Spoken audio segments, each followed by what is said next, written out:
చచ్చిపోయే చివరి క్షణంలో వాడు అబద్ధాలు చెప్పలేడు. శరీరం మనసు సహకరించవు. వాడి మనసులో ఏదైతే బాధ ఆవేదన అదే తనుకొచ్చేసింది బయటికి. చివరికి యేసు కూడా మరణ వాంగ్మూలం ఇచ్చాడండి.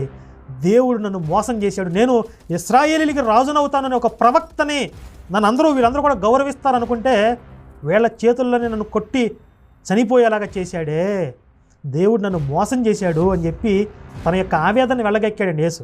అంటే ఈయన మృత్యు భయాన్ని జయించలేదు, మరణ వాంగ్మూలం కూడా దేవుడు నన్ను మోసం చేశాడని ఇచ్చాడు. అంతకుముందు ఎన్నో సందర్భాల్లో వెంటబడుతుంటే పారిపోయాడు. ఇన్ని సాక్ష్యాలు ఉన్నాయి కదండి.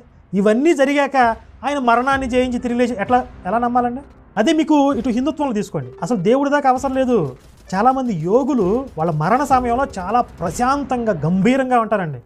ఏడవరో పోలా అమ్మో నాకు అంపకోలేరు అయిపోతుంది, మా అమ్మతో చెప్తా మా నాన్నతో, ఈ రకంగా ఏడవలేదండి వాళ్ళు యోగులు. వాళ్ళు మృత్యుంజయులు. మృత్యు భయాన్ని జయించిన వాళ్ళు మృత్యుంజయులండి.